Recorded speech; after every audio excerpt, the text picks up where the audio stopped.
Hello guys, good morning and how are you today? I think you are fine and good. Halo semuanya, selamat pagi. Apa kabarmu hari ini? Saya pikir Anda semuanya sehat-sehat dan baik-baik saja. Okay, this morning I will explain about have to and positive, negative, and yes no questions. Let's see.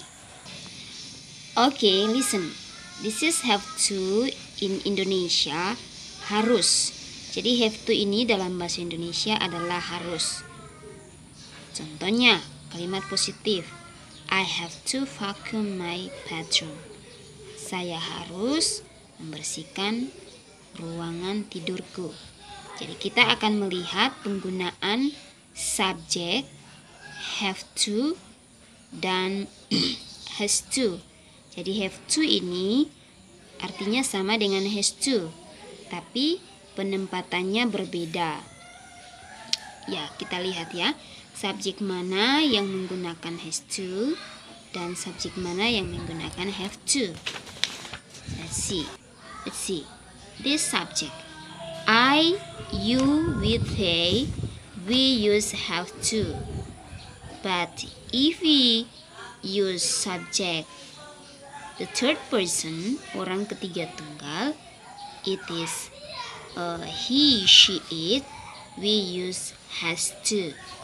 Jadi kalau ada subjek he, she, it, kita gunakan has to, bukan lagi have to, tapi has to.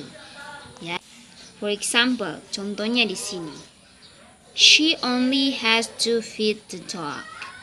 Dia hanya harus memberi makan kucingnya.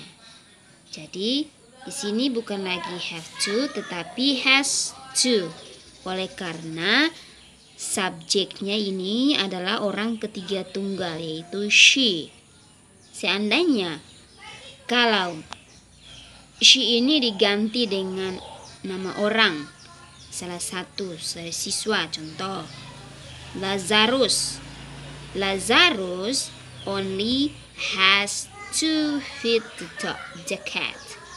Ya, jadi Lazarus dia sendiri berarti he, bukan she lagi, tetapi subjek he, she, it dia menggunakan has to, bukan have to. Oke? Dan ini adalah kalimat dari kalimat positif menggunakan have to. Okay, let's start move to negative sentence. Kita pindah ke kalimat negatif. Subjek. Subjek untuk orang ketiga tunggal kita menggunakan kata bantu dash. Sedangkan untuk subjek I, you, we, they, kita menggunakan kata bantu do. Setelah do adalah kata not. Jadi I don't have to feed the cat.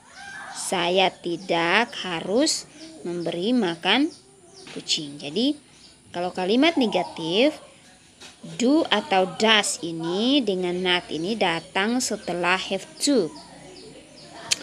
Oke, kita pindah di sini. Subjek. She does not have to do anything else. Kenapa di sini dia menggunakan have, sedangkan di atas menggunakan has? Nah, kita lihat ya. Kata bantu do ini untuk orang ketiga tunggal adalah kita sudah menggunakan dash. Oke? Dash. Jadi does ini sudah menerangkan bahwa subjeknya orang ketiga tunggal. Jadi ini tidak lagi has tetapi have.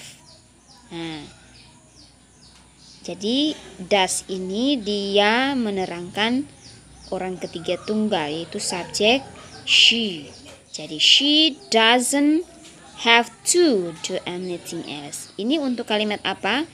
Untuk kalimat negatif dan pertanyaan nantinya. Jadi untuk kalimat negatif dan pertanyaan Orang ketiga tunggal kita menggunakan does.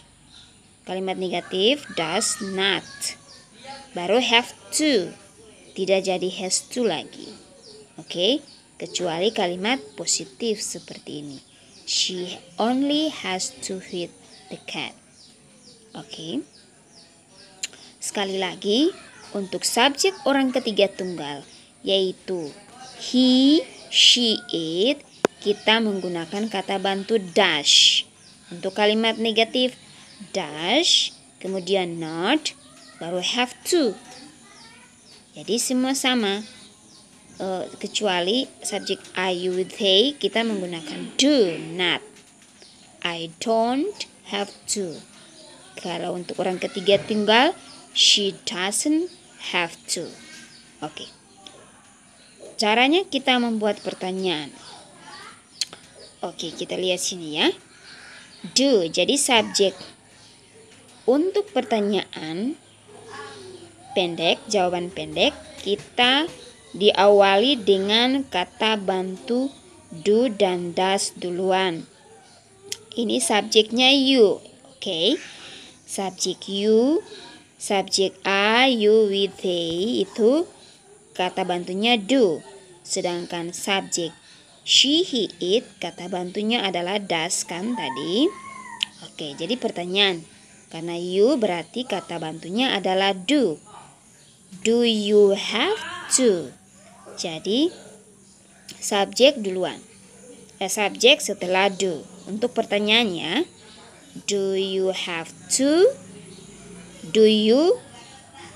Do kata bantu, you subject, have to. Nya harus. Jadi do you have to baru keterangannya di belakang. Jawaban pendeknya hanya menjawab yes atau no. Kalau yes, I do. No, I don't. Kenapa yes, I do? Karena diawali adalah pertanyaannya do. Oke. Kalau ada pertanyaan, kamu bisa bertanya di komentar. Silakan komen di bawah. Oke. Thank you. God bless you.